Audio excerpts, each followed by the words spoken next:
That question of commitment, you know? Yeah. Will you stick around for someone who calls themselves, well, a Rolling Stone? That kind of transient vibe. Right. And that question, that's what we're diving into today. We're looking closely at MGK's song, Cliche. So what we're using to guide us today, Yeah.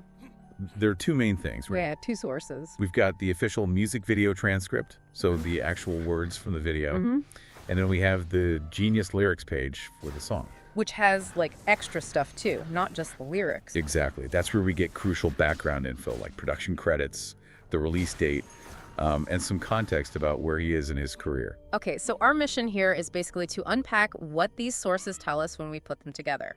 Yeah, what's happening with the lyrics? How does that Genius context, change how we hear it? And maybe why this particular song matters, right? Yeah.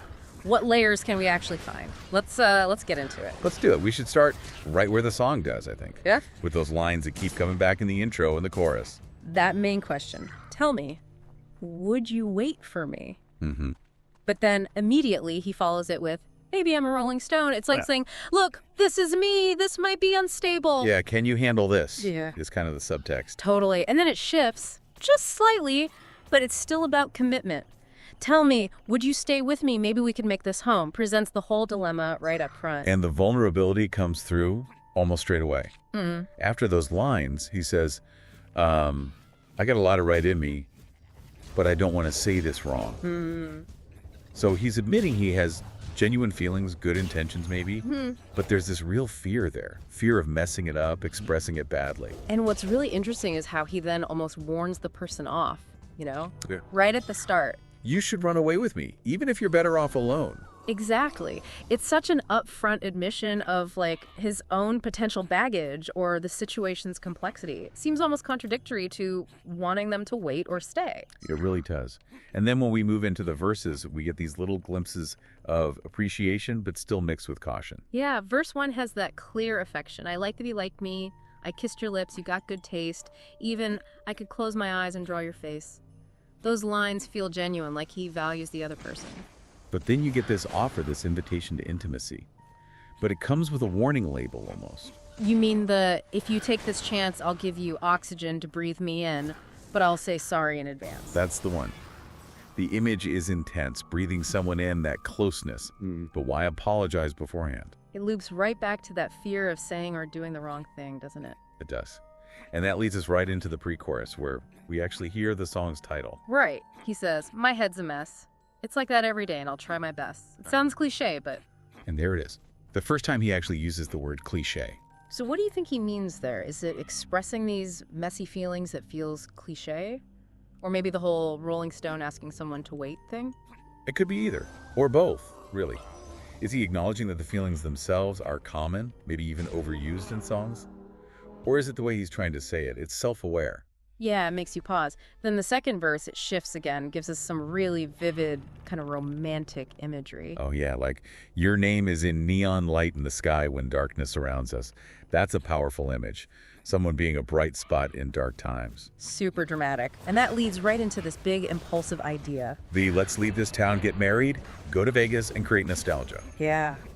It's this grand, sweeping gesture, speaks to wanting something really significant, memorable. But just like before, right after that big romantic flourish, the fear creeps back in. Tell me, will you save this dance? I feel my knees get weak beneath me.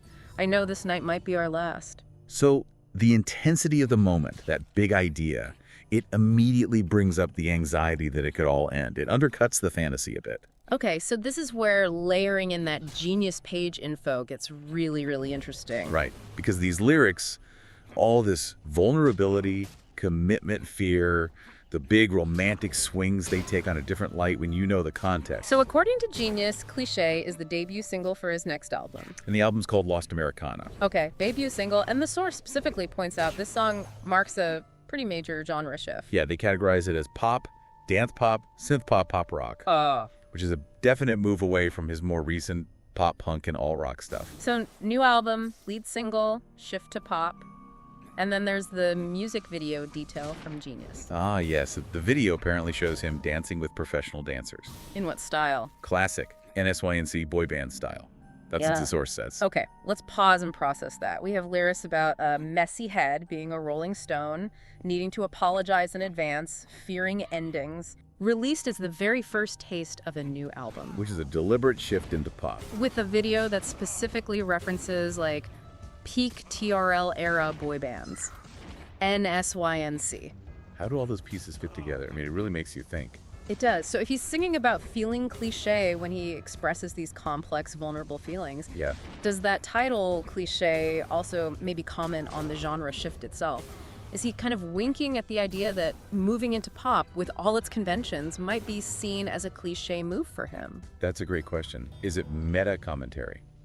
Like acknowledging the potential criticism or the nature of the genre while doing it? Maybe the cliche isn't just the emotion, but the whole package, the feeling within this familiar pop structure. And when you look at the credits on Genius, it backs up the idea that this is a very deliberate produced move. Right, you see a whole team.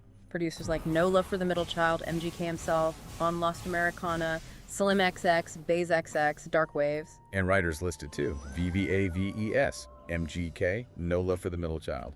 Released May 23, 2025. This wasn't just thrown out there, it feels strategic. Definitely. So you put it all together, the raw-ish lyrics, the big musical shift, this specific kind of nostalgic video style. Yeah. What does that tell you about where he's going artistically? Or maybe strategically? It feels like more than just a song, right? It feels like a statement. Yeah. So when you see all these layers, the words themselves, the sound it's reportedly aiming for, the visual style, the team involved, all from these sources, how does that change how you hear the track? It adds so much depth, I think. It goes from just listening to, like, decoding a potential artistic pivot or commentary. Okay, so wrapping up this deep dive, we've tracked the lyrics in Cliche, that back and forth between wanting connection but fearing commitment. Marked by that vulnerability, those big romantic ideas that seem fleeting. And we used the Genius info to frame it. This is the lead single for Lost Americana. It signals a big genre shift towards pop. Right, with that music video leaning into the classic boy band look, like NSYNC. And we noted the extensive credits showing it's a carefully crafted release. It definitely comes with a lot of context that adds weight. So let's leave you with a final thought, pulled straight from these sources we've been looking at. Okay. The lyrics mention wanting to create nostalgia. The Genius page tells us the video uses a classic NSYNC boy band style, which inherently taps into nostalgia, right? Definitely. And the song's title is, of course, Cliche. So putting those three things together, Doesn't mean the song is just, unoriginal, relying on old sounds, familiar forms. is he maybe using these familiar, maybe even cliche forms, the pop sound, the nostalgic video deliberately, as a way to explore these universal feelings that might also feel cliche sometimes, like vulnerability or fear or wanting connection? What does it really mean when an artist kind of labels their own work potentially cliche, right? Is they seem to be embracing elements from pop music's past. Is it self-deprecation or is it something smarter, something for you to think about?